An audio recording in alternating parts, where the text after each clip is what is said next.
धरती आकाश दोनों प्रभु की आवाज सुनेंगे। संसार के सब प्राणी उसका ही नाम लेंगे। धरती आकाश दोनों प्रभु की आवाज सुनेंगे। संसार के सब प्राणी उसका ही नाम लेंगे। धरती आकाश दोनों।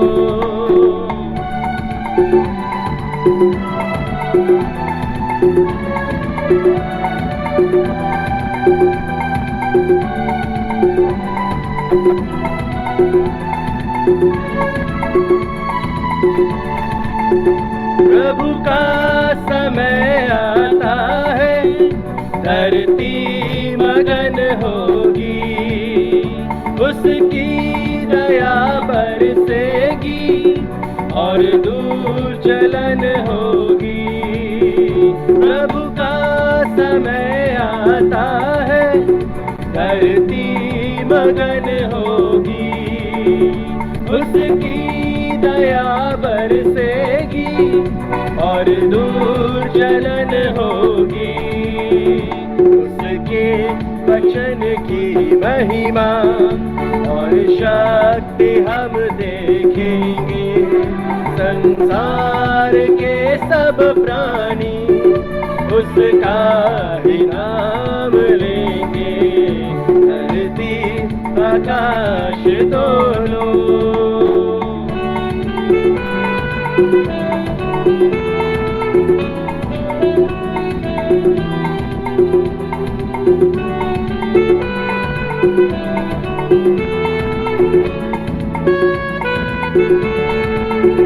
प्रभु का वचन ऐसा है जो चिराग सा जलता है। उस पर कोई चलता है, जीवन उसे मिलता है।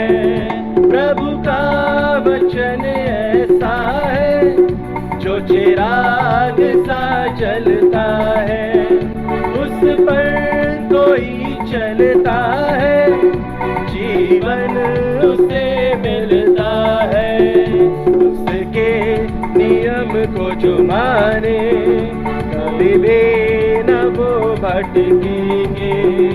संसार के सब प्राणी उसका ही नाम लेंगे। धरती आकाश दोनों।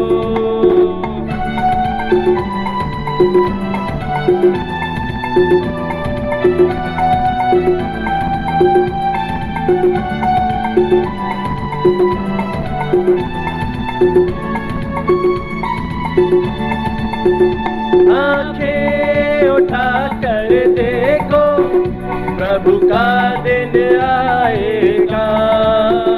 उसको ग्रहण जो करेगा वो साथ जाएगा। आंखें उठा कर देखो, प्रभु का दिन आएगा। उसको ग्रहण जो करेगा वो साथ जाएगा। जिसने प्रभु को न माना वो एक दिन रोएंगे। संसार के सब प्राणी उसका ही नाम लेंगे। धरती आकाश दोनों प्रभु की आवाज सुनेंगे। संसार के सब प्राणी उसका ही नाम लेंगे। धरती आकाश दोनों।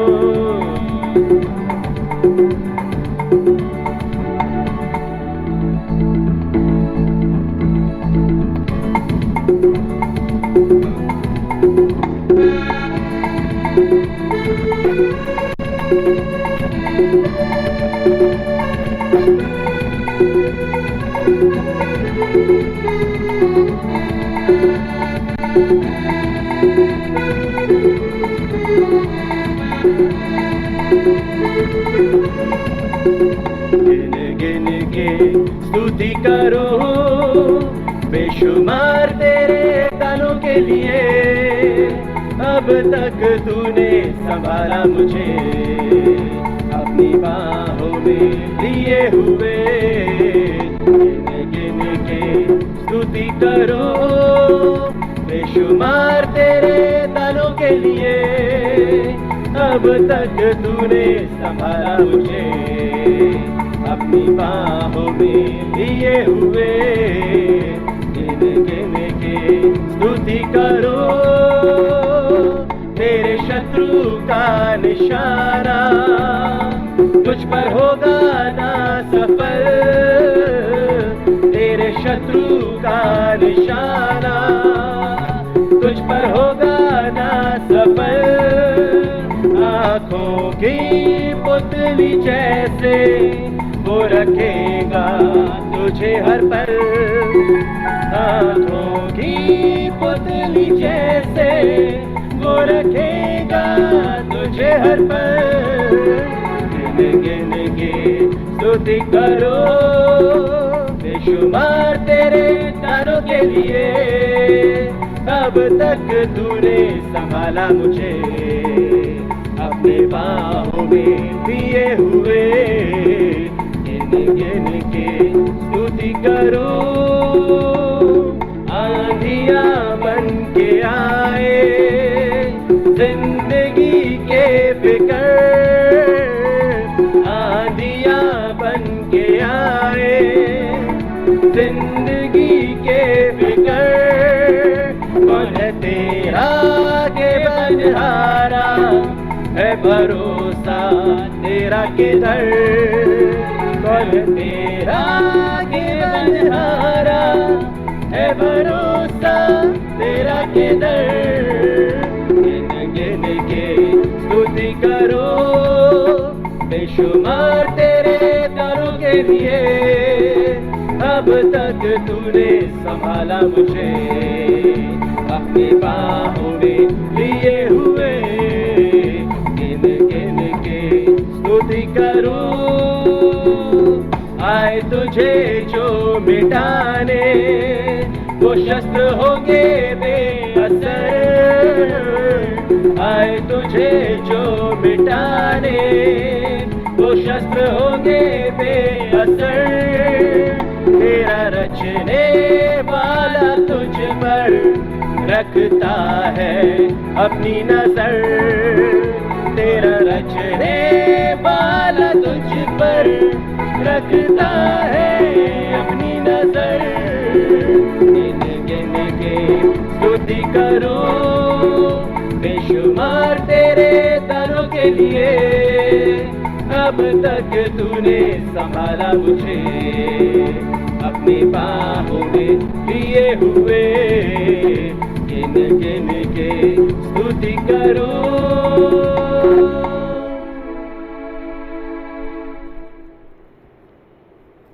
आइए हम अपनी आराधना का आरंभ करें। हमारा आरंभ परमेश्वर पिता, परमेश्वर पुत्र और परमेश्वर पवित्र आत्मा के नाम से हो, आमीन। यहोवा का धन्यवाद करना भला है, हे परम प्रधान तेरे नाम का भजन गाना। प्रातःकाल को तेरी करुणा और प्रति रात तेरी सच्चाई का प्रचार करना। 10 तार वाले बाजे और सारंगी पर और वीणा पर गंभीर स्वर से गाना भला है। क्योंकि हे यहोवा तूने मुझको अपने काम से आनंदित किया है और मैं तेरे हाथों के कामों के कारण जय जयकार करूँगा। परमेश्वर अपने वचन पर आशीष दे।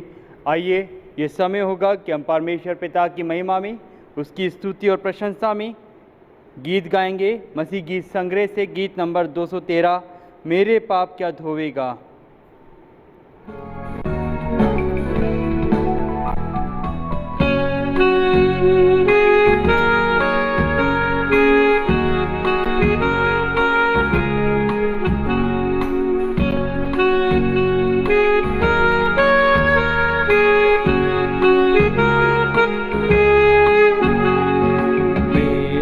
पाप क्या धोवेगा, प्रभु यीशु क्रिस्त का लहू मुझे शुद्ध क्या करेगा। प्रभु यीशु क्रिस्ट का लहू, वो कैसा सोता है, उसके गुण की जय, ना दूसरा है उपाय। प्रभु यीशु क्रिस्ट का लहू, क्या दे सकता निर्मलता, प्रभु यीशु क्रिस्ट का लहू। कारण क्या है क्षमा का, प्रभु यीशु क्रिस्ट का लहू। वो कैसा सोता है, उसके गुण की जय, ना दूसरा है उपाय। प्रभु यीशु क्रिस्ट का लहू, कारण है मिलाप का क्या, प्रभु यीशु क्रिस्ट का लहू। पूछना मेरी योग्यता, प्रभु यीशु क्रिस्ट का लहू। वो कैसा सोता है, उसके गुण की जय, ना दूसरा है उपाय। प्रभु यीशु क्रिस्ट का लहू, ये है मेरी पूरी आस, प्रभु यीशु क्रिस्ट का लहू। ये है धर्म मेरे पास, प्रभु यीशु क्रिस्ट का लहू। वो कैसा सोता है, उसके गुण की जय, ना दूसरा है उपाय। प्रभु यीशु क्रिस्ट का लहू।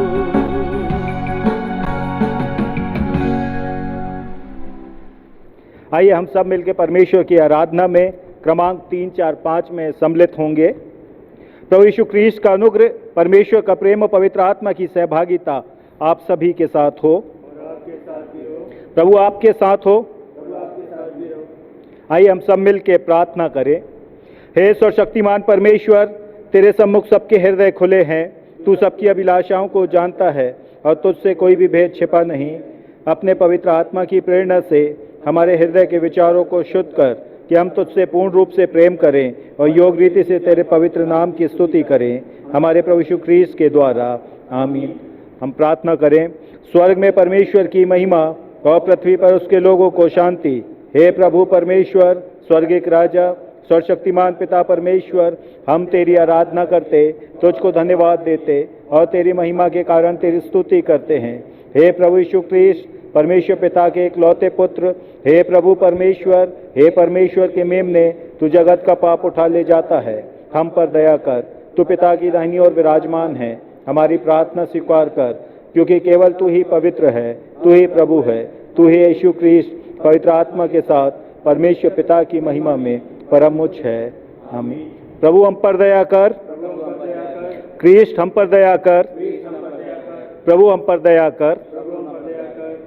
आइए, ये समय है कि हम पास्त्री प्रार्थना में जाएंगे और हमारे सहायक पासवान डीकन अश्वनी मैसी प्रार्थना में हमारी सहायता करेंगे। आइए हम प्रार्थना में जाएं। परमेश्वर पिता, समस्त आशीषों के देने वाले जीवित महान परमेश्वर, हम तेरा धन्यवाद देना चाहते हैं प्रभु जी, आज की सुंदर दिन के लिए, इस सुंदर अवसर के लिए पिता परमेश्वर, जिसमें हम में से प्रत्येक जन को तूने अपनी इच्छा के निमित्त पिता परमेश्वर अपने प्रेम की परिपूर्णता में इस आराधना में सम्मिलित होने का अवसर प्रदान किया है।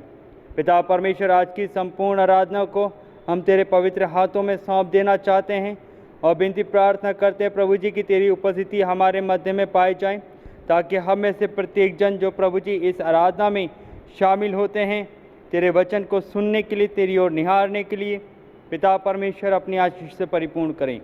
आज की संपूर्ण आराधना में पिता परमेश्वर, इस आराधना के प्रत्येक तत्व को हम तेरे हाथों में समर्पित करते हैं।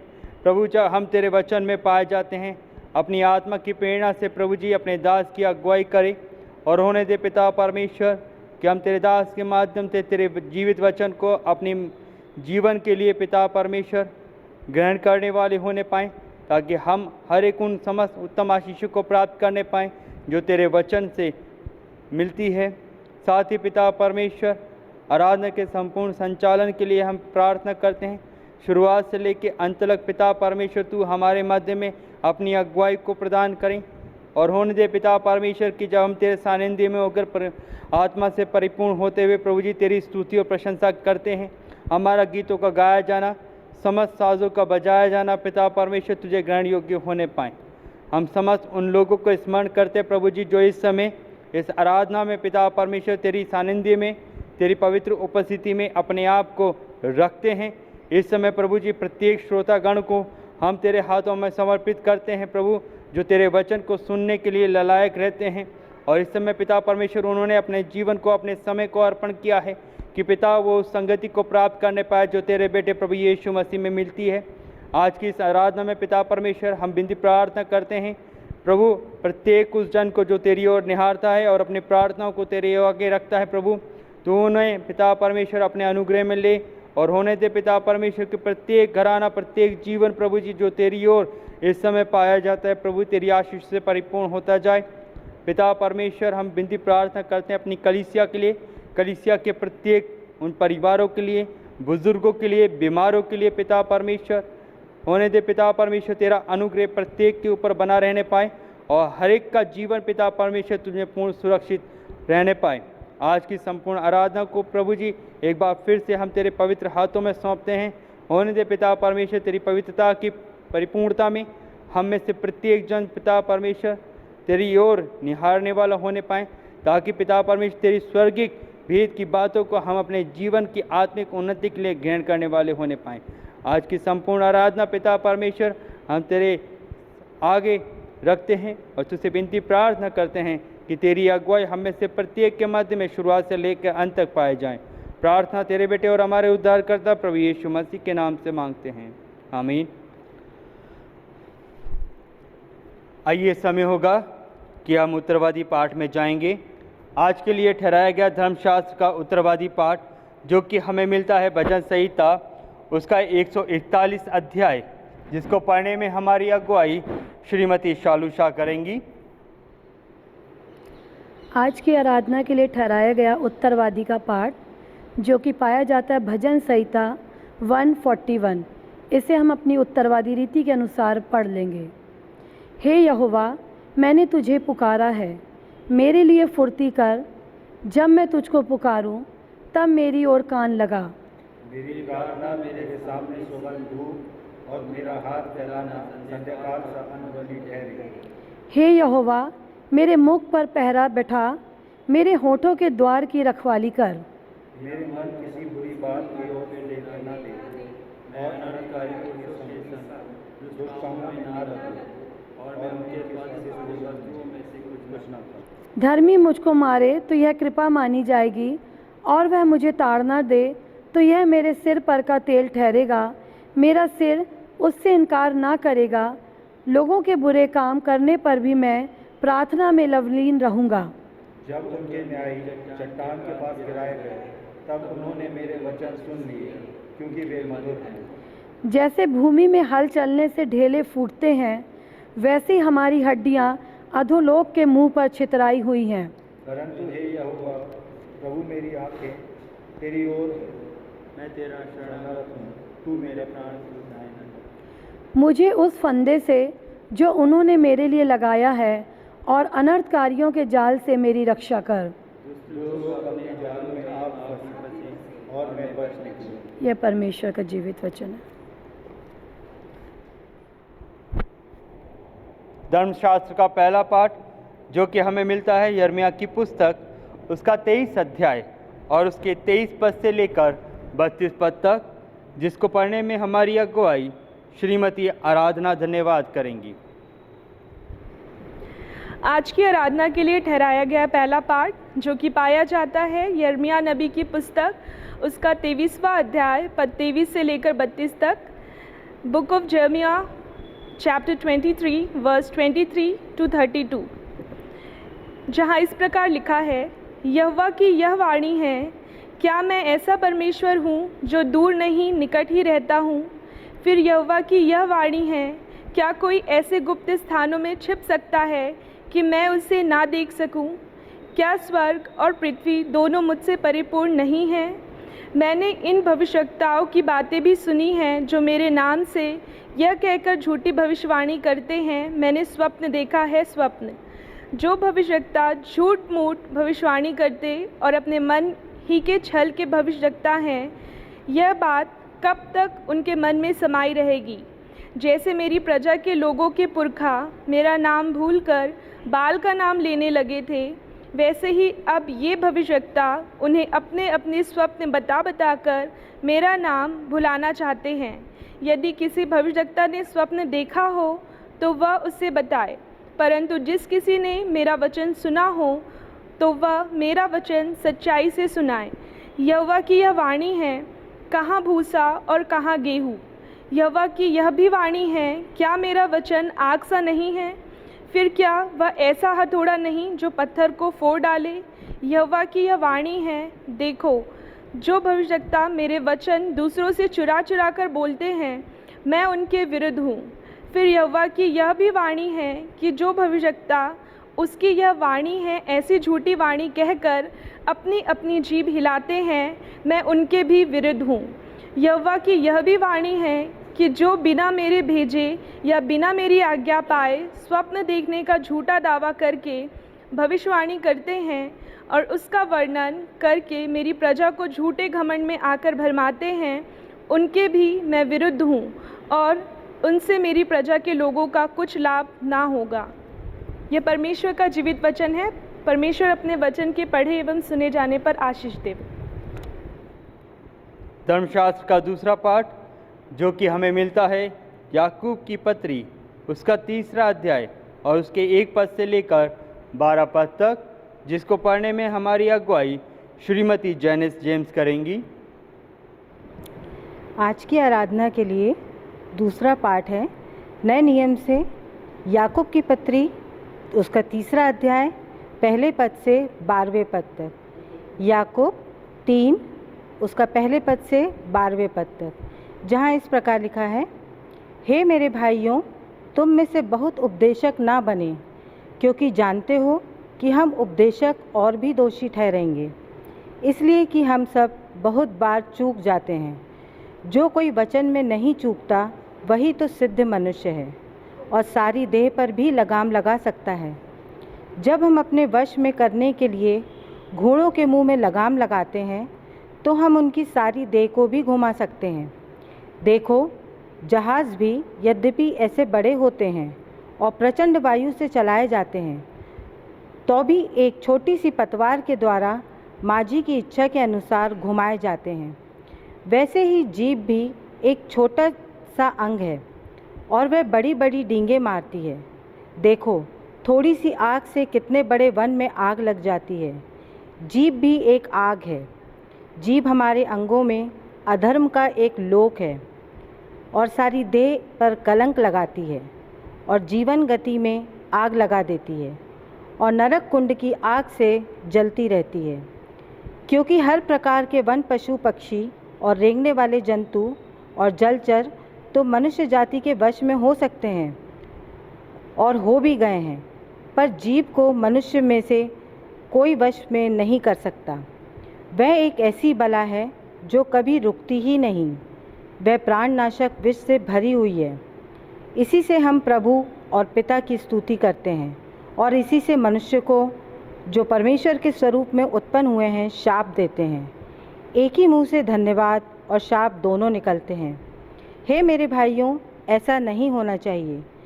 क्या सोते के एक ही मुंह से मीठा और खारा जल दोनों निकलता है?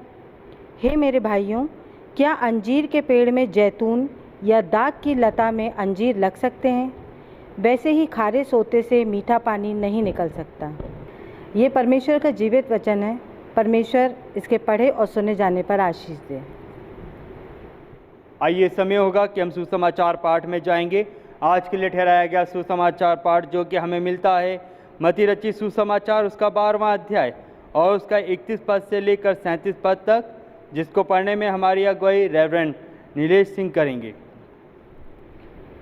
आज का ठहराया गया सुसमाचार का पाठ जो हमें मिलता है मत्ती रची सुसमाचार उसका 12वां अध्याय और पद 31 से लेके 37 तक। Gospel of Matthew chapter 12 verse 31 to 37। यहाँ इस प्रकार से लिखा हुआ है, इसलिए मैं तुमसे कहता हूँ कि मनुष्य का सब प्रकार का पाप और निंदा क्षमा की जाएगी, परंतु पवित्र आत्मा की निंदा क्षमा ना की जाएगी। जो कोई मनुष्य के पुत्र के विरोध में कोई बात कहेगा उसका यह अपराध क्षमा किया जाएगा, परंतु जो कोई पवित्र आत्मा के विरोध में कुछ कहेगा उसका अपराध ना तो इस लोक में और ना परलोक में क्षमा किया जाएगा। यदि पेड़ को अच्छा कहो तो उसके फल को भी अच्छा कहो, या पेड़ को निकम्मा कहो तो उसके फल को भी निकम्मा कहो, क्योंकि पेड़ अपने फल ही से पहचाना जाता है। हे सांप के बच्चों, तुम बुरे होकर कैसी अच्छी बातें कह सकते हो, क्योंकि जो मन में भरा है वही मुंह पर आता है। भला मनुष्य मन के भले भंडार से भली बातें निकालता है और बुरा मनुष्य बुरे भंडार से बुरी बातें निकालता है। और मैं तुमसे कहता हूँ कि जो जो निकम्मी बातें मनुष्य कहेंगे, न्याय के दिन वे हर एक उस बात का लेखा देंगे, क्योंकि तू अपनी बातों के कारण निर्दोष और अपनी बातों ही के कारण दोषी ठहराया जाएगा। ये प्रभु यीशु ख्रीस्त का सुसमाचार है। हे प्रभु यीशु ख्रीस्त, तेरी महिमा हो।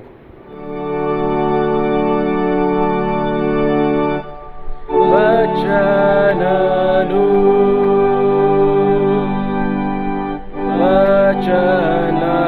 वचनाद्भुत मंगल सुसमाचार।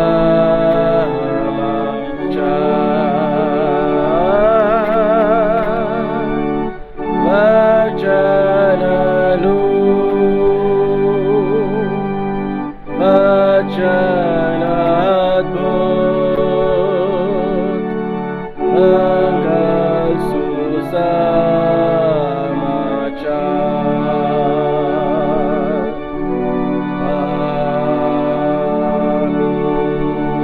आमीन। आइए हम सब मिलके प्रेरितों का विश्वास वचन एक साथ कहें। मैं सर्वशक्तिमान पिता, स्वर्ग और पृथ्वी के सृष्टिकर्ता परमेश्वर पर विश्वास करता हूँ। मैं उसके इकलौते पुत्र हमारे प्रभु यीशु ख्रीस्त पर विश्वास करता हूँ। वह पवित्र आत्मा की सामर्थ से घर में आया और कुमारी मरियम से जन्मा। उसने पिलातुस पिलातुस के शासन में दुख भोगा। वह क्रूस पर चढ़ाया गया, मारा और गाड़ा गया और मृतकों के लोक में उतरा। तीसरे दिन वह जी उठा। वह स्वर्ग पर चढ़ गया और पिता की दाहिनी ओर विराजमान है। वह जीवितों और मृतकों का न्याय करने को फिर आएगा। मैं पवित्र आत्मा पर, पवित्र सार्वलौकिक कलीसिया पर, संतों की संगति, पापों की क्षमा, देह के पुनरुत्थान और अनंत जीवन पर विश्वास करता हूँ। आमीन। आइए इससे पहले कि हम परमेश्वर के जीवित वचन को हमारे आदरणीय पासवान रेवरेंड नीलेश सिंह के माध्यम से प्राप्त करें, उसके पहले हम अपने मनों की तैयारी के लिए क्वायर की अगुवाई में कोरस को गाएंगे। उसके पश्चात हम प्रभु के जीवित वचन को परमेश्वर के दास के माध्यम से प्राप्त करने पाएंगे।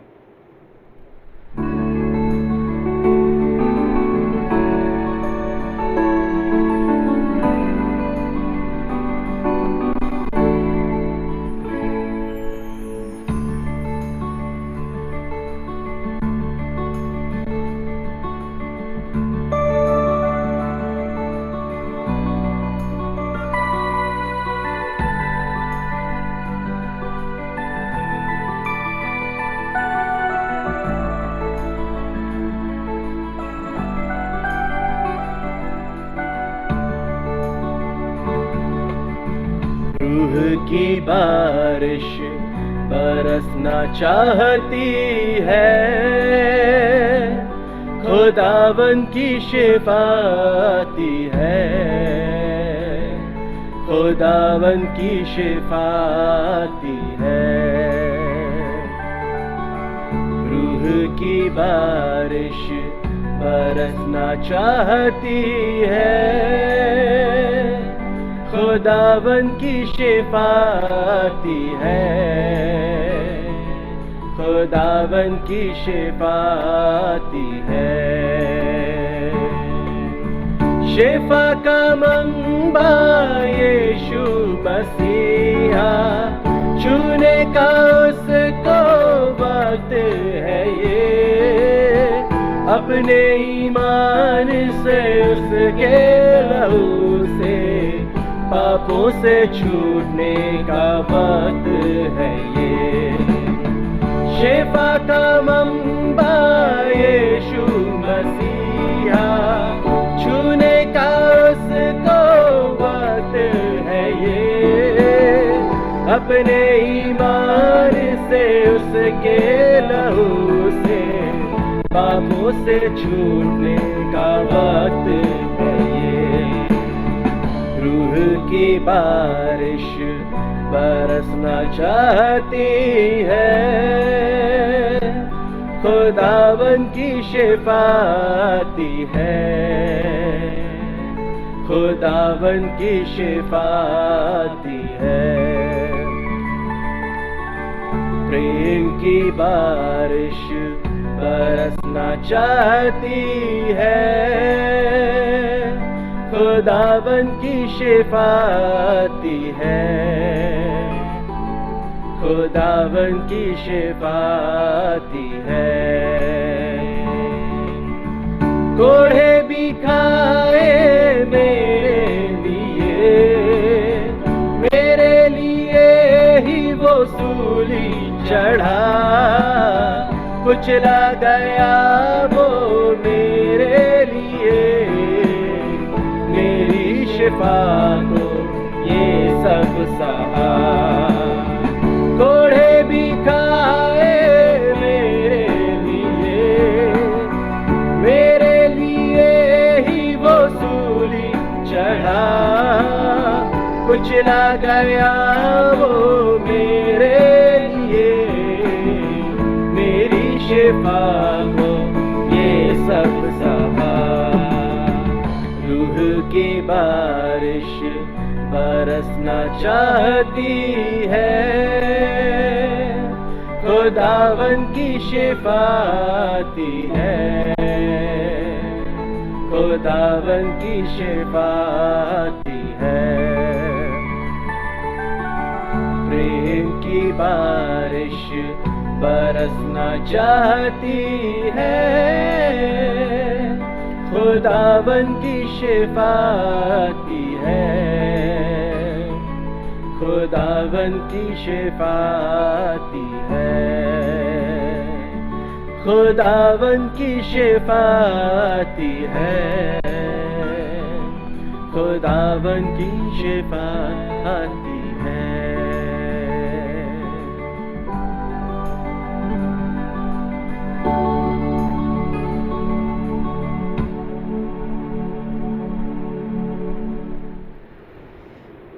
आइए प्रार्थना करें। हमारे खुदावन, हम आपकी निकटता में आते हैं और आज के भोर आपके वचन से जब हम सीखते हैं, पवित्र आत्मा हमारी अगुवाई करे, सहायता करे कि आज का वचन हमें से हर एक के लिए आशीष का कारण बने और हमें वो मार्गदर्शन दे जिससे हम आपकी बड़ाई के और आपके महिमा के पात्र बने। हमारे उद्धारकर्ता कृष्ण मसीह यीशु के नाम में मांगते हैं, आमीन।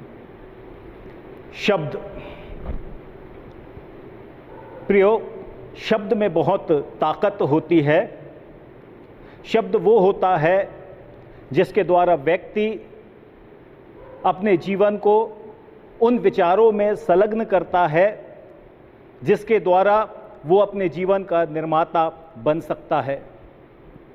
और इसलिए शब्द मनुष्य के विचार के लिए, उसके रहन सहन में, उसके व्यवहारिक जीवन के लिए बहुत महत्वपूर्ण स्थान रखता है, क्योंकि मनुष्य जो बोलता है उसके अनुसार उसका विवेक, उसका विचार कार्य भी करता है, और जो उसका विवेक और विचार कार्य करता है उसके अनुसार वो अपने जीवन को तैयार भी करता है, और उसी के अनुसार वो अपने जीवन को और जीवन के हर एक पहलुओं को व्यतीत करता है या उसके अनुसार व्यवहार में उसे अपनाता है।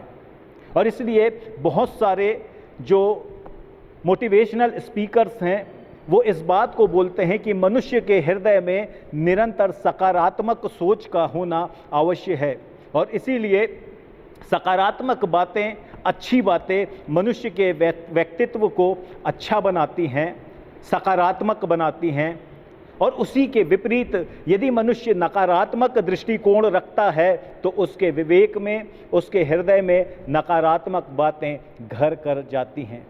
और इसलिए प्रियो, आज हम जिस विषय पे मनन करने जा रहे हैं, आज का हमारा ठहराया गया विषय है we are judged by our words which revealed what is in our hearts. हमें हमारे शब्दों के द्वारा जांचा जाता है, क्योंकि शब्द ही हमारे हृदय के भाव को प्रकट करते हैं। जब बात शब्द की आती है तो हम इस बात को जानते हैं कि परमेश्वर ने बाइबल को शब्द के रूप में हमें दिया।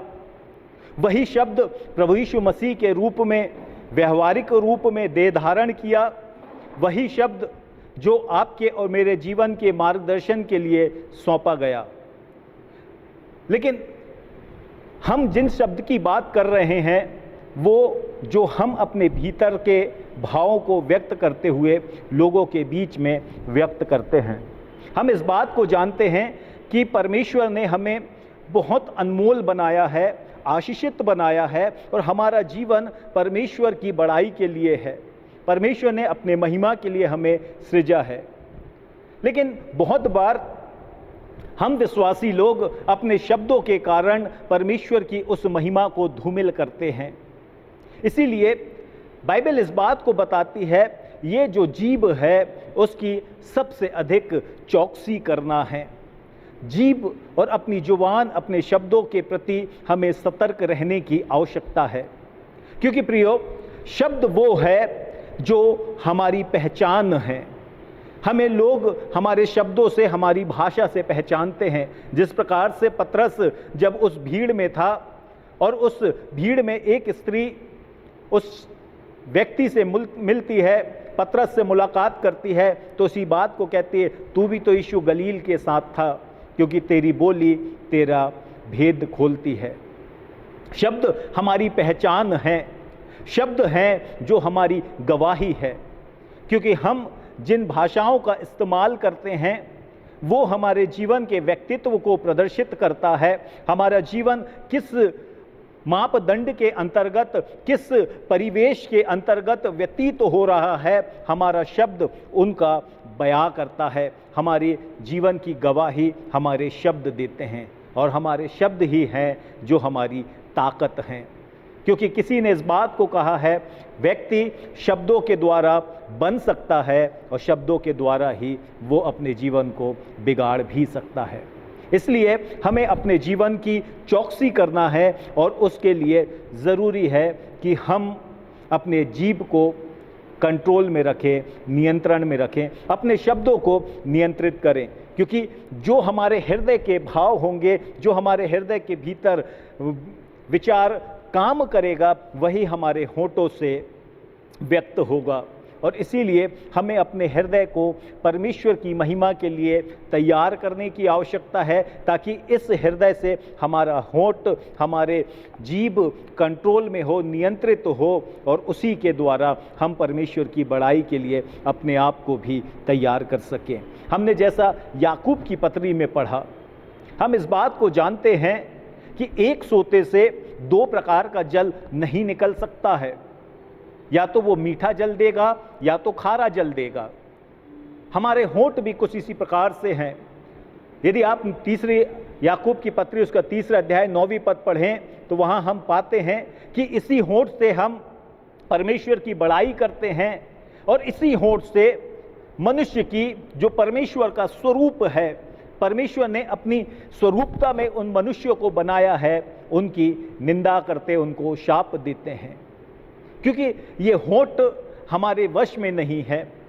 परमेश्वर का वचन हमें बार बार तैयार करता है नीति वचन का लेखक हमें इस बात को कहता है 12वां अध्याय उसकी 19वीं पद में कि मूर्ख सच्चाई सदा बनी रहेगी परंतु झूठ पल भर का होता है। ऐसे लोग जो बिना सोचे समझे विचार के बोलते हैं, उनका बोलना तलवार के समान चुभता है, परंतु बुद्धिमान के बोलने से लोग चंगे हो जाते हैं। शब्द में वो ताकत है जिसमें कोई भी व्यक्ति अपने शब्दों के द्वारा लोगों को जीवन प्रदान कर सकता है। इसीलिए हम अपने आप को सतर्क करें, अपने आप को मजबूत करें और अपने जीवन की चौकसी करें। नीति वचन उसका 18वां अध्याय 7वीं पद में लिखा हुआ है, मूर्ख का विनाश उसकी बातों से ही होता है। 18 अध्याय उसकी 21वीं पद, जीव के वश में मृत्यु और जीवन दोनों होते हैं और जो उसे काम में लाना जानता है वह फल भोगेगा।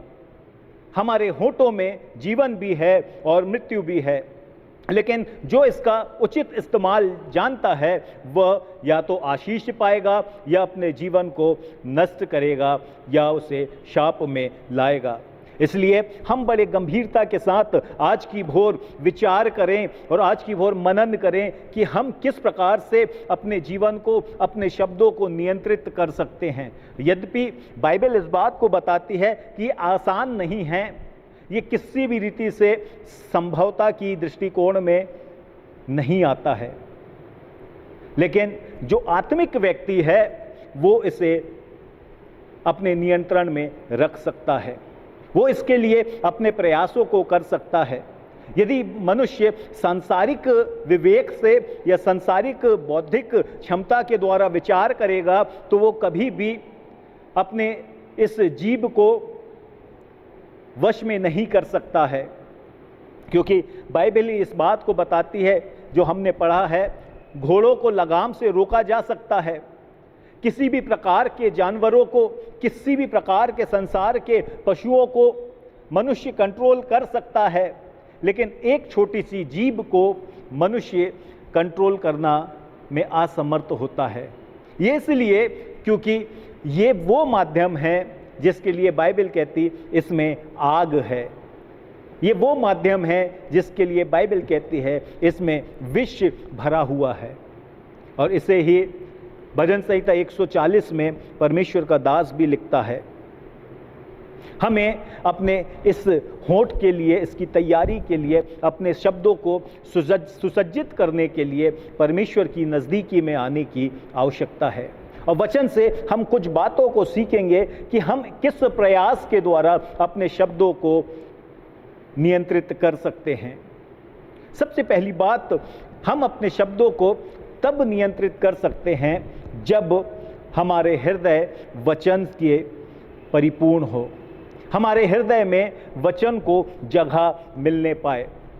जब हमारे हृदय में वचन जगह बना लेगा, हम अपने शब्दों को नियंत्रित करने पाएंगे।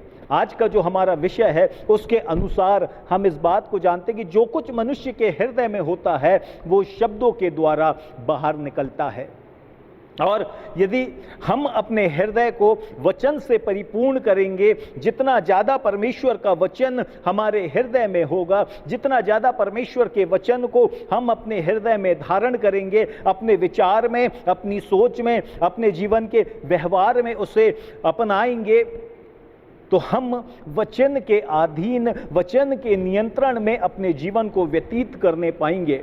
यिर्मयाह बहुत सुंदर शब्द में कहता है कि मैंने तेरे वचन को मानो खा लिया और वो मेरे मुंह में कड़वा तो लगा लेकिन मन में मीठा लगा, मधु से मीठा लगा। परमेश्वर का वचन वही वचन है जो आसान नहीं है ग्रहण करना, लेकिन जब वो हृदय में आ जाता है, जब वो मन में समाहित हो जाता है, तो वो हमारे जीवन को आनंद से परिपूर्ण कर देता है, भरपूर कर देता है। इसलिए परमेश्वर चाहता है कि हम अपने हृदय को वचन से भर दें, क्योंकि जब वचन हमारे अंदर होगा, वचन से हम परिपूर्ण होंगे, तो निश्चित तौर पे हम परमेश्वर के उस वचन के अनुसार अपने होठों को, अपने शब्दों को नियंत्रित करने वाले हो सकते हैं। ये हमारा प्रयास होगा कि हम सबसे पहले अपने हृदय में वचन को स्थान दें, वचन को जगह दें, क्योंकि हम वचन में जितना भरपूर होंगे, वचन हमारी अगुवाई करेगा, वचन हमें सामर्थ्य देगा, वचन हमें परीक्षाओं से गिरने से बचाएगा, वचन हमारी सुरक्षा करेगा, क्योंकि वचन वो है जो प्रभु यीशु मसीह को जयवंत बनाता है। वचन वो है जो प्रभु यीशु मसीह को शैतान के सामने, विपरीत परिस्थितियों के सामने विजयी होने का हौसला देता है। इसलिए प्रियो, हम वचन को अपने हृदय में जगह दें। दूसरी बात, हम अपने होठों और अपने शब्दों के प्रति सचेत रहें, सावधान रहें। हम क्या बोलते हैं, हम किस परिस्थिति में बोलते हैं, किन लोगों के सामने बोलते हैं, उसके प्रति हमें सजग रहने की आवश्यकता है। बाइबल इस बात को बताती है, नीति वचन उसका 12वां अध्याय और उसकी 18वीं पद में लिखा हुआ है, ऐसे लोग हैं जिनका बिना सोचे विचारे बोलना तलवार के समान चुभता है, परंतु बुद्धिमान के बोलने से लोग चंगे होते हैं। वे लोग जो बिना सोचे, बिना समझे बोलते हैं, उनके विषय में परमेश्वर का वचन इस बात को बताता है, उनका जो शब्द है वो लोगों को कष्ट देता है। लेकिन जो बुद्धिमान है, जो विश्वासी है, वो जब बोलता है तो लोग उसे पसंद करते हैं, उसके द्वारा लोगों की तकलीफें दूर होती हैं। नीति वचन उसका 21वां अध्याय और 23वीं पद में लिखा हुआ है, जो अपने मुंह को वश में रखता है वह अपने प्राण को विपत्तियों से बचाता है। जो सचेत है, जो अपने होठों के प्रति, अपने जीव के प्रति, अपने शब्दों के प्रति सावधान है, परमेश्वर का वचन इस बात को बताता है कि परमेश्वर उसे तमाम विपत्तियों से सुरक्षा देता है, क्योंकि जो अपने होठों की चौकसी करता है, बाइबल के अनुसार परमेश्वर उससे सब प्रकार की विपत्तियों से, हर एक प्रकार के बड़े संकट से, हर एक प्रकार की परीक्षाओं से, परेशानियों से हिफाजत करता है, संभालता है, सहायता करता है। इसलिए प्रियो, हमें अवश्य है कि हम अपने शब्दों के प्रति सावधान रहें। हम ऐसा नहीं है कि अपने विवेक को खो दें। बहुत बार लोग आवेश में आके या बड़े उल्लास में आके अपने शब्दों को बोल देते हैं और बाद में उसके प्रति पछताते भी हैं। हम सचेत रहें अपने शब्दों के प्रति। तीसरी बात, हम कैसे अपने शब्दों को कंट्रोल कर सकते हैं, वो है प्रार्थना के द्वारा। सिर्फ वचन को हृदय में रखना और उसके प्रति सचेत रहना ही काफ़ी नहीं है।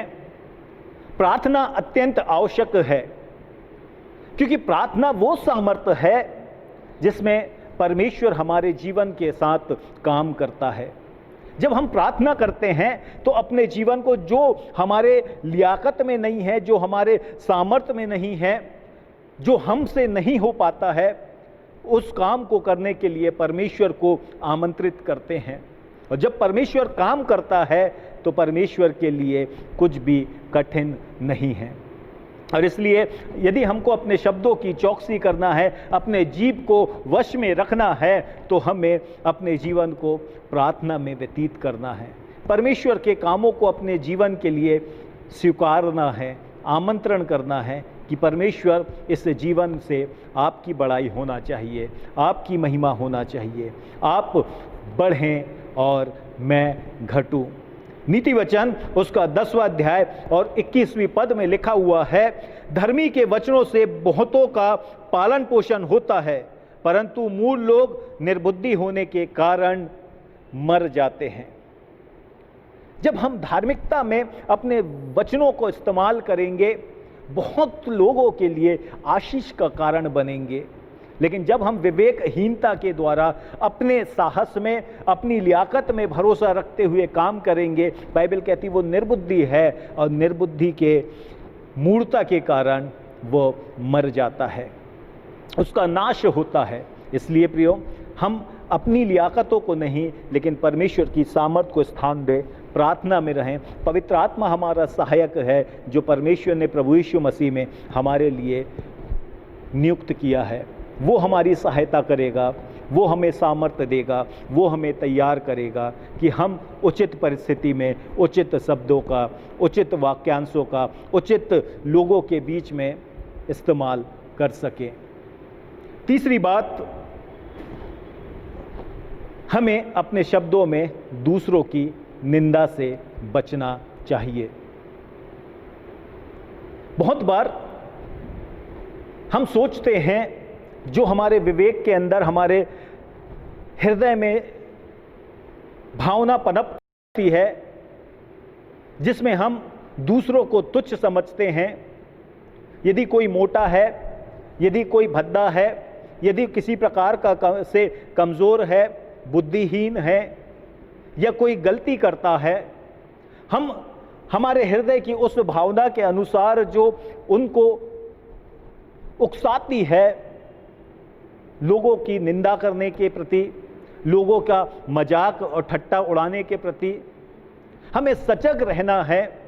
क्योंकि बाइबल इस बात को बताती है कि जिस मुंह से हम परमेश्वर की बड़ाई करते हैं, उस मुंह से हम मनुष्यों को शाप या निंदा नहीं कर सकते हैं, क्योंकि वो भी परमेश्वर की सृष्टि है, परमेश्वर ने उसे बनाया है।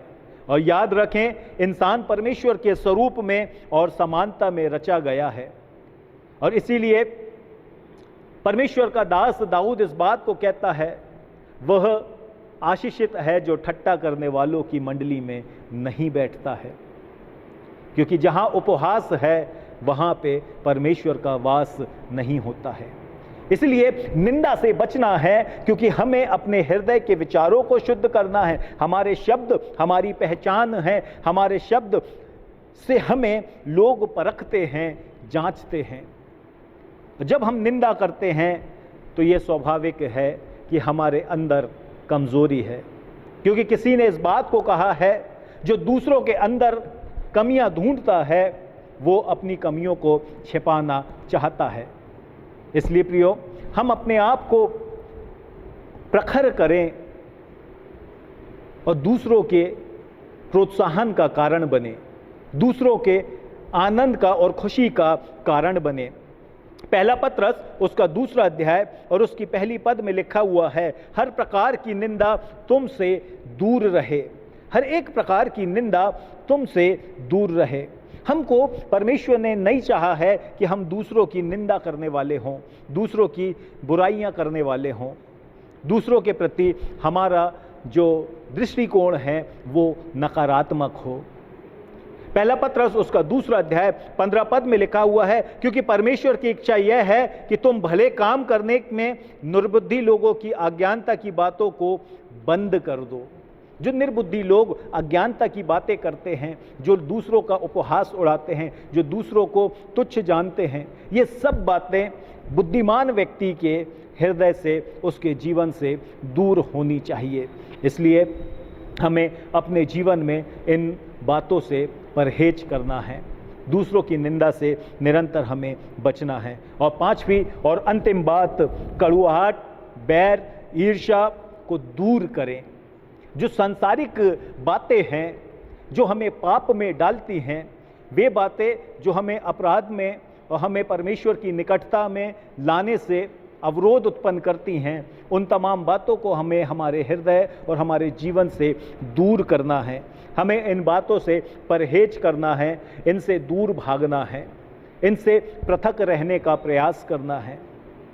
इसलिए इफिसियों उसका 5वां अध्याय और उसकी 31वीं पद में लिखा हुआ है, सब प्रकार की कड़वाहट, प्रकोप, क्रोध, कलह, निंदा और सब प्रकार का बैर भाव समेत तुमसे दूर हो।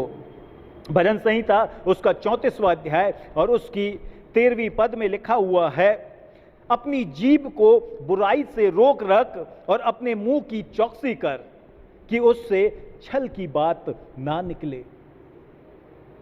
हमारा हृदय, हमारे होंठ, हमारे शब्दों से परमेश्वर चाहता है कि वो सब बातें जिससे दूसरे को हानि होती है, जिससे आपके हृदय में क्रोध उत्पन्न होता है, जिससे आपके हृदय में दूसरों के प्रति बैरभाव उत्पन्न होता है, छल की बातें होती हैं, झगड़े की बातें होती हैं, ये सब बातें हमसे दूर रहने पाए।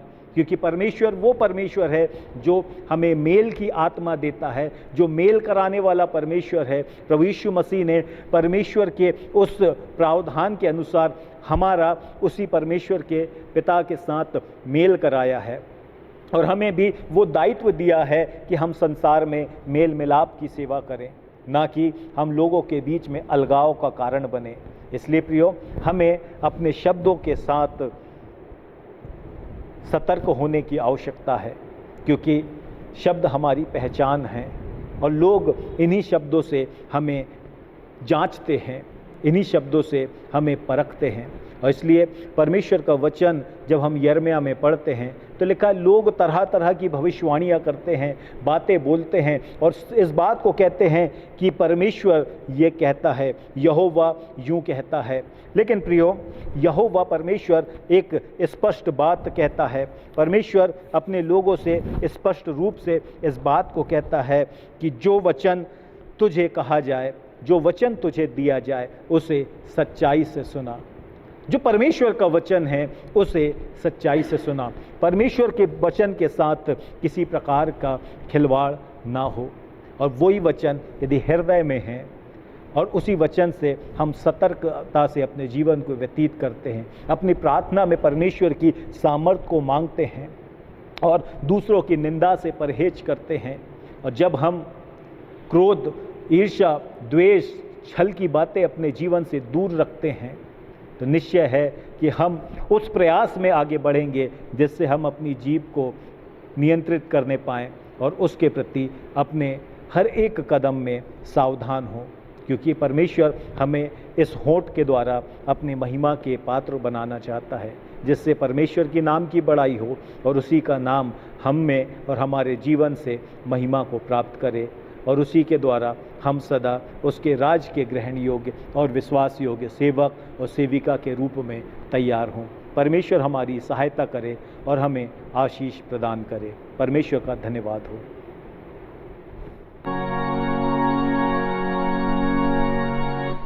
धन्यवाद धन्यवाद धन्यवाद,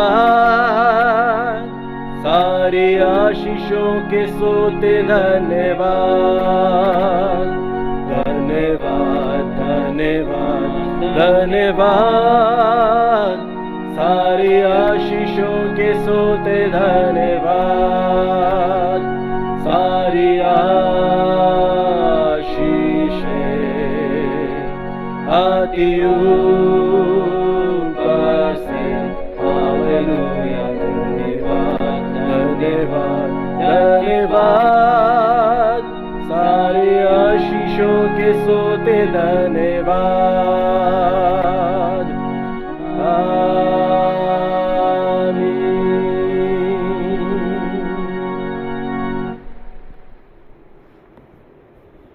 कलीसियाई सूचनाएं इस प्रकार हैं। हमारी रविवार आराधना का समय प्रातः 8:30 बजे का रहता है। यदि कोई सदस्य जो बुजुर्ग एवं बीमारी की अवस्था में पाए जाते हैं और प्रभु की इच्छा रखते हैं, तो ये उनके लिए अवसर होगा कि वो पासबान से संपर्क करने पाएँ, ताकि हम उनको उनकी सुविधा के अनुसार प्रभु भोज देने वाले हो सकें। हमारा चर्च कार्यालय प्रतिदिन 9 बजे से 12 बजे तक खुला रहता है। यदि कोई सदस्य अपना दान जमा कराना चाहते हैं, तो ये उनके लिए अवसर होगा कि वो इस समय के अंतराल में पासबान से संपर्क कर सकते हैं।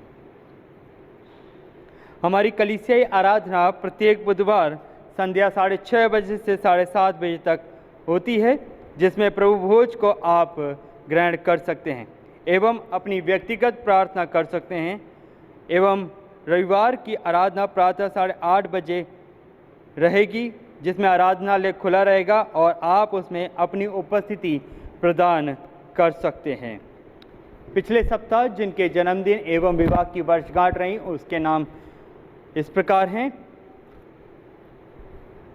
Shrimati Malini Rajput, Shri Adonis Pushparaj Claudius, Shrimati Vandana Manuel, master Shashank Nichols, master Franklin Shah, master Shashank Joseph, Shrimati Manorama Kumar, Shrimati Nivedita Warner, Kumari Aneeja Ashiya Otto, Shrimati Eileen Das, Shri Anupam Cecil Marcus, Shri Jitendra Scott, Shrimati Clara Mark, Shrimati Renuka Philemon, Shrimati Angelina Philemon, Kumari Ekta Riya Gideon, Kumari Stuti Banafar, Shri Kamal Chandler, Shri Deepansh Chandler, Kumari Prarthana Philip, Shri Elin Avinash mark, Shri SR Kumar, Shrimati Mona Nanda और आज मास्टर सनी फिलिप एवं श्रीमती पूजा सैम्विल का जन्मदिन है। विवाह की वर्षगांठ श्रीमती श्री नवनीत पूजा सैम्विल। पासबान एवं कलीसिया की ओर से आपको आपके जन्मदिन एवं विवाह की वर्षगांठ की हार्दिक शुभकामनाएं प्राप्त हो। आइए हम इन सभी प्रियजनों के लिए प्रार्थना करें। परमेश्वर पिता, समस्त आशीषों के देने वाले जीवित महान परमेश्वर, बड़ी नम्रता और दीनता के साथ प्रभु जी हम इन प्रियजनों को प्रभु तेरी सानिध्य में, तेरी निकटता में लेकर आते हैं, जिनको पिता परमेश्वर तूने इस वर्ष अपनी आशीषों से परिपूर्ण किया। धन्यवाद देना चाहते हैं प्रभु जी तेरी विश्वास योग्यता के लिए, तेरे प्रेम के लिए, तेरी उपस्थिति के लिए जो निरंतर उनके साथ बनी रहने पाई, और हर एक उस वर्ष को पिता परमेश्वर जो तूने अपने अनुग्रह में उनको प्रदान किए हैं वो उसे पूर्ण करने पाए हैं। पिता परमेश्वर ये वर्ष भी उनके लिए बहुत आए से खुशियाँ और आनंद को लेकर आने वाला होने पाए। हर एक वो पिता परमेश्वर योजनाएं जो तू अपने प्रियजनों के जीवन में पूरा करना चाहते हैं प्रभु, ये दिन, ये साल पिता परमेश्वर उनके लिए तेरी ओर से पिता परमेश्वर आशीष का कारण बनने पाए, ताकि हर एक वो बातें पिता परमेश्वर जो तू अपने प्रियों के प्रति विचार करता है उनके जीवन में पूर्ण होने पाए। विशेष प्रार्थना करना चाहते हैं प्रभु जी उन परिवार के लिए, उन जोड़ों के लिए जिनके विवाह की वर्षगांठ रही। धन्यवाद देते हैं कि तेरी पारिवारिक जीवन में पिता परमेश्वर तेरी उपस्थिति उनके साथ निरंतर बनी रही। उनके प्रेम को पिता परमेश्वर तूने घटने नहीं दिया, वरन पिता परमेश्वर अपनी पवित्रता में उनके जीवन को बहुतायत से प्रभु अपनी ओर अगुवाई में आगे की ओर लेके चला है। हम तुझसे विनती प्रार्थना करते प्रभु जी उनके परिवार को तू और भी ज़्यादा फलवंत करें और अपनी आशीष से परिपूर्ण करें। ये वर्ष पिता परमेश्वर उन सभी लोगों के लिए जिनके पिता परमेश्वर इस वर्ष में विवाह की वर्षगांठ रही है, तेरी ओर से पिता परमेश्वर वो आशीषित होने पाए। हमारी विनती प्रार्थना को सुने, प्रार्थना को तेरे बेटे प्रभु यीशु मसीह के नाम से मांगते हैं, आमीन।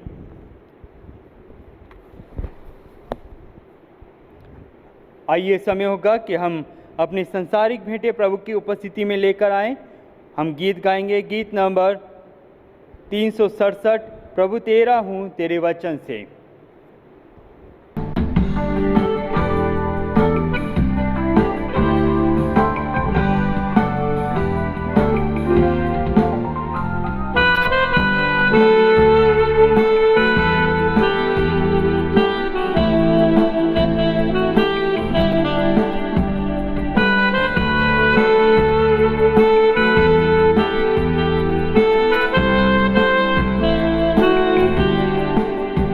प्रभु तेरा हूँ तेरे वचन से, तेरा प्रेम पहचानता हूँ। मेरी लालसा है कि विश्वास से मैं जाके तेरे पास रहूँ।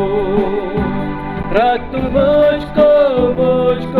मुझको है मसीह, जहाँ चश्मा क्रूस से खास। रख तू मुझको है मसीह, अपने घायल पांजर पास। आत्मिक शांति से काम के योग्य कर, मुझको सेवा में लगा। मेरा मन कर से मेरी इच्छा को अपनी इच्छा से मिला। रख तू मुझको है मसीह, जहाँ सोता क्रूस से खास। रख तू मुझको मुझको है मसीह अपने घायल पांजर पास।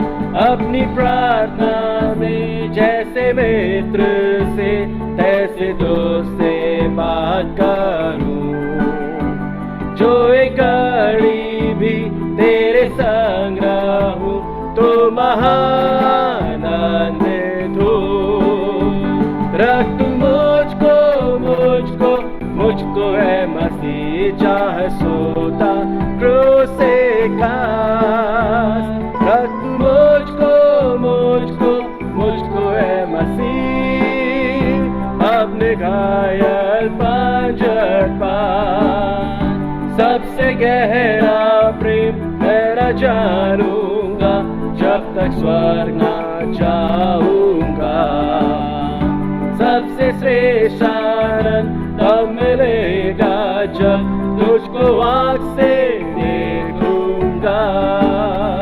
रख तू मुझको है मसीह जहाँ सोता क्रूस से खास। रख तू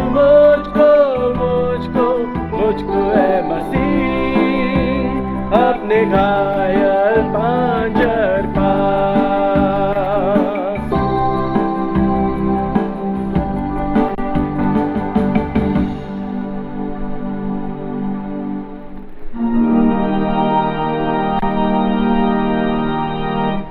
जो दान हम तुझे देते हैं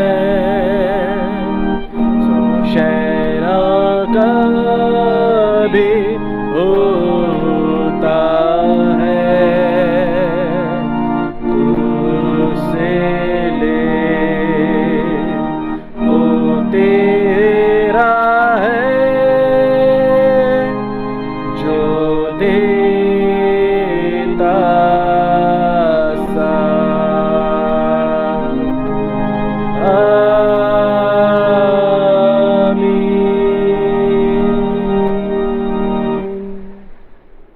आइए हम दान की प्रार्थना करें। परमेश्वर पिता, हम धन्यवाद देना चाहते हैं प्रभु उन सभी उत्तम आशीषों के लिए जो तू अपने प्रियों को देता है प्रभु जी, और उसी में से प्रभु ये अंश हम तेरी ओर भेंट स्वरूप चढ़ाते हैं। हम तुझसे विनती प्रार्थना करते हैं प्रभु जी, तेरी आशीष इस भेंट पर बनी रहने पाए। इसे ग्रहण करे प्रभु जी, ताकि ये तेरे स्वर्गीय खजाने में जोड़ा जाए और भी ज़्यादा फलवंत होने पाए। प्रभु इसे अपनी महिमा के लिए इस्तेमाल करें और इसके एवज में प्रभु जी अपने लोगों को और भी ज़्यादा आशीष से परिपूर्ण करें, कि उनके जीवन के द्वारा पिता परमेश्वर, हर एक उस सेवा के द्वारा पिता परमेश्वर जो वो तेरी ओर दिखाते हैं प्रभु, और भी ज़्यादा पिता परमेश्वर तेरी आशीष को और खुशियों को अपने जीवन में ग्रहण करने वाले होने पाएँ। हमारी विनती प्रार्थना को सुने। प्रार्थना को तेरे बेटे प्रभु यीशु मसीह के नाम से मांगते हैं, आमीन। आइए समय होगा कि हम आराधना के अंतिम चरण में शताब्दी गीत माला से गीत नंबर 81 को गाएंगे, तू तो जिएगा देखने से यीशु की ओर। उसके पश्चात हम प्रभु की प्रार्थना और आदरणीय पासबान के आशीष वचन से इस आराधना का समापन करेंगे।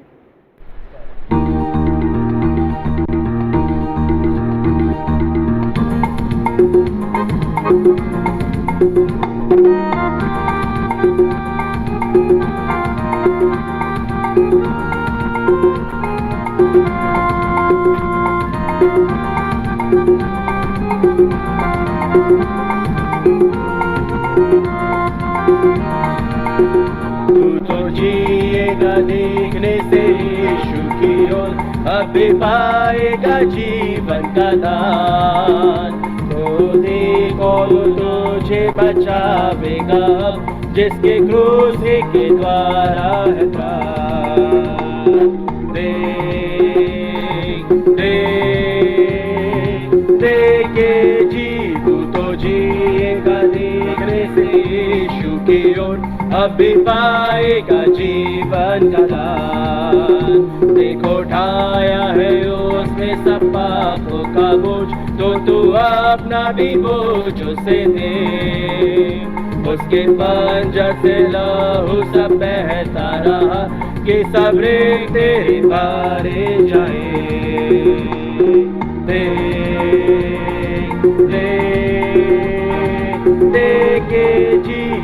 तो जिएगा देखने से यीशु की ओर, अभी पाएगा जीवन का दान। ना तो प्रार्थना ना शोक से छूट सकता है पाप, वरन रोने से होता बचा।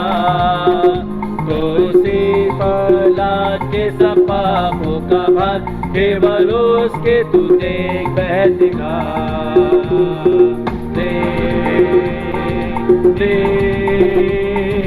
देखे जी तू तो जिएगा देखने से यीशु की ओर, अभी पाएगा जीवन का दान।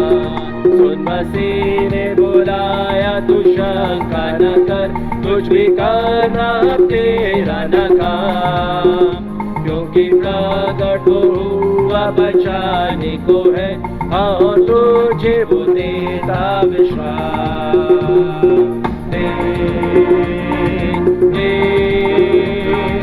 देखे जी तू तो जिएगा देखने से यीशु की ओर, अभी पाएगा जीवन का दान। अपने उसके हाथ से तो जीवन का दान, जैसे देना वो चाहता भी है, और कभी भी मरने से डरता न रहे, क्योंकि प्रभु निज पास रहता है।